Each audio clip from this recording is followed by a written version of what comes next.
વિદ્યાર્થી મિત્રો, અત્યારે રાતના તાજા સમાચાર આવ્યા છે આપણી પાસે કે ભાઈ આન્સર કી જે છે આઉટ થવા જઈ રહી છે. હવે આન્સર કી કેવી રીતે જોવી, તમારે ઓબ્જેક્શન કરવું હોય, કોઈ પ્રશ્ન ખોટો લાગે છે તો શું કરવું, એની એક આપણને સરસ મજાની નોટિસ અત્યારે રિલીઝ કરી છે. તો ફટાફટ આપણે નોટિસ જોઈ લઈએ અને કેવી રીતે શું માહિતી આપી છે બધાને સમજી લઈએ. બધાને મજા આવે એટલા માટે મેં હિન્દીમાં જ નોટિસ જે છે ડાઉનલોડ કરી લીધી છે. જો આપણે ઉપર લખ્યું છે, બરાબર છે, ભારત સરકાર રેલ મંત્રાલય રેલવે બોર્ડ દ્વારા અહીંયા જાહેરાતનો જે ક્રમાંક છે CN સંખ્યા 5/2024 આપી દીધી છે. બરાબર, લખ્યું છે ગેર તકનીકી લોકપ્રિય કોટિયા સ્નાતક કે, બરાબર છે, વિભિન્ન પદો કી ભરતી. આ ગેર તકનીકી એટલે NTPC નો મતલબ છે નોન ટેકનિકલ, બરાબર, એટલે NT અને NTPC એટલે એનું એને હિન્દી કર્યું છે ગેર તકનીકી લોકપ્રિય, બરાબર છે, કોટિયા એટલે સ્નાતક એટલે ગ્રેજ્યુએશન લેવલની ભરતી જે હતી CBT1, જે 5 તારીખથી લઈ અહીંયા વાંચશો તમે, 5 તારીખથી લઈને 24 તારીખ સુધી જે પરીક્ષા આવી, બરાબર, એના પ્રશ્ન उत्तर और कुंजी देखने एवं प्रश्नों विकल्प कुंजियों पर यदि कोई आपत्ति हो उसे दर्ज करने हेतु सूचना. એટલે કે ભાઈ તમારું પ્રશ્ન પેપર જોવું, પ્રશ્નના આન્સર જોવા, એમાં જો તમને કંઈ ભૂલ લાગતી હોય, આપત્તિ હોય, કંઈ વિરોધ કરવા માંગતા હોય તો કેવી રીતે કરવું એના માટે નોટિફિકેશન આપી દીધી છે. વાંચીએ, બરાબર છે. CEN संख्या 5/2024 के तहत गैर तकनीकी लोकप्रिय कोटिया स्नातक के विभिन्न पदों के लिए कंप्यूटर आधारित परीक्षा CBT1 જે છે 5 તારીખથી 24 સુધી લેવાની, બરાબર છે.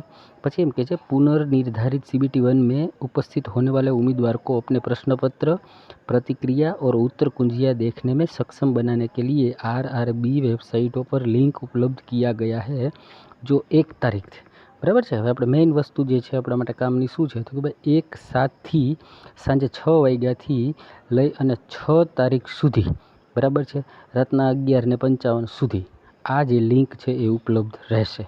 बराबर, अब शू कहे जो विवरण देखने के बाद प्रश्नों, विकल्पों और कुंजियों के संबंध में आपत्तियां यदि कोई हो तो उम्मीदवार के द्वारा उठाई जा सकती है. तमने कोईपण प्रश्नना आंसर में विरोध हो, वांधो हो तो તમે એની સામે ઓબ્જેક્શન લઈ શકો છો, जिसके लिए समय सरणी, शुल्क और प्रक्रिया नीचे दी गई. હવે એના માટે શું કરવું તો જો એને ગતિવિધિ લખ્યું છે. એમાં ક્રમાંક પેલું છે प्रश्नों एवं उत्तर कुंजियों को देखना और प्रश्नों, विकल्पों एवं कुंजियों के विरुद्ध आपत्ति दर्ज ऑनलाइन शुल्क भुगतान करे. એટલે કે ભાઈ તમારે જે કંઈ પ્રશ્ન છે એના માટે તમારે ઓનલાઈન અરજી કરો, ઓનલાઈન ઓબ્જેક્શન લેવાનું છે. શુલ્ક ભુગતાન એટલે કે તમને પ્રશ્ન ઉપર કંઈક ચાર્જ લગાવવામાં આવશે. શું ચાર્જ લગાવવામાં આવશે તો જો અહીંયા લખ્યું છે કે તમને એક પ્રશ્નના 50 રૂપિયા ચાર્જ દેવામાં આવશે. ફોર એક્ઝામ્પલ, હું સમજાવવા એમ માગું છું, મને કોઈ એક પ્રશ્ન પૂછી લીધો, આપણે એમ કીધું ભાઈ અકબરનો જન્મ ક્યાં થયો, બરાબર છે. હવે તમે એની અંદર એને ઓપ્શન આપણે કોઈ પણ લઈ લઈએ, એને એમ કીધું ભાઈ ગુજરાતમાં થયો, બરાબર છે. એ લોકો એમ કહે છે, તમારું કહેવાનું એમ છે કે ભાઈ ગુજરાતમાં નહીં પણ રાજસ્થાનમાં થયો. આવું એક આપણે એક્ઝામ્પલ લઈએ. તમે એમ કહો છો કે રાજસ્થાનમાં સાચું છે, તો તમારે એના માટે આ એક પ્રશ્ન જોના 50 રૂપિયા એની ફીસ ભરવી પડે, ઓબ્જેક્શન લેવાના એક પ્રશ્ન દીઠ. ઓકે. હવે બીજો પ્રશ્ન છે, તમને લાગે ગણિતમાં ભૂલ છે, આ પ્રશ્નનો જવાબ આ હોવો જોઈએ અને એ લોકો તમને એમ થાય છે કે જવાબ 2 થવો જોઈએ, એને કીધું જવાબ 5 થાય છે, તો એ બીજો પ્રશ્ન, તો એના 100 રૂપિયા. એવી રીતે તમારે દરેક પ્રશ્ન દીઠ 50 રૂપિયા જે છે એને ભરવા પડશે. પછી લખ્યું છે શુલ્ક ભુગતાન કા તરીકા. એના માટે તમે કઈ રીતે તો કે ભાઈ UPI છે, નેટ બેન્કિંગ છે, ક્રેડિટ કાર્ડ છે, આનાથી પૈસા ભરી શકો છો.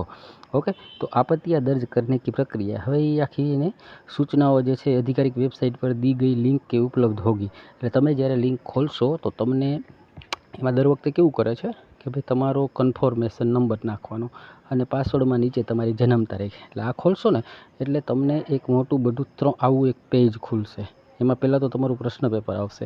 આ પ્રશ્ન પેપરની અંદર માનો કે અહીંયા પ્રશ્નના આ ઉપર પ્રશ્ન છે, નીચે 4 ઓપ્શન છે, બરાબર છે. એમાં જે સાચો જવાબ હશે એને લીલું કર્યું હશે, બરાબર છે. અને અહીંયા બતાવ્યું હશે કે તમે આ પ્રશ્નનો જવાબ છે, માનો કે અહીંયા લીલું કરેલું ઓપ્શન 3 છે અને તમે જવાબ આપ્યો છે 2, એટલે તમારે એનો જવાબ સાચો માનવાનો નથી કે ભાઈ સાચો જવાબ 3 હતો અને તમે ઓપ્શન 2 ટીક કર્યું છે, એટલે એ તમારો પ્રશ્ન જે છે એ ખોટો પડ્યો છે. ઓકે. પછી આ જે પેજ હશે ને એની બાજુમાં જ એક ઓપ્શન હશે ઓબ્જેક્શન માટે, તો ત્યાં તમારે જવાનું રહેશે, બરાબર છે. ત્યાંથી તમને ઓબ્જેક્શનની પ્રોસેસ દેખાશે.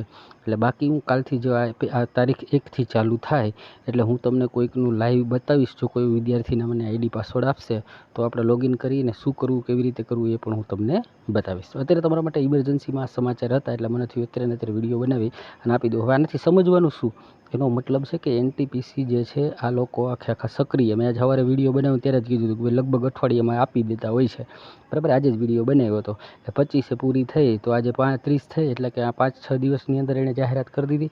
એટલે હવે એવું લાગે છે કે આ ફટાફટ 12મા ધોરણની પણ એક્ઝામ જે છે, 12 ધોરણ ઉપર ફોર્મ ભરાયા એની એક્ઝામનું પણ જાહેર ઝડપથી કરી શકે છે.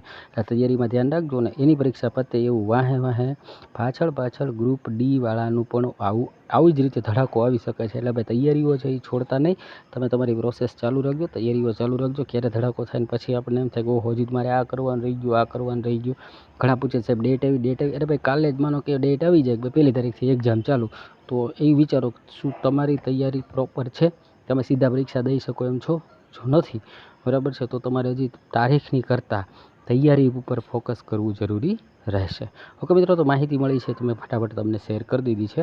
નવા હોય તો ચેનલને સબસ્ક્રાઈબ કરજો, વિડીયોને લાઇક કર્યા વગર જતા નહીં. ચલો મળીએ છીએ ફરીવાર બીજા વિડીયોમાં.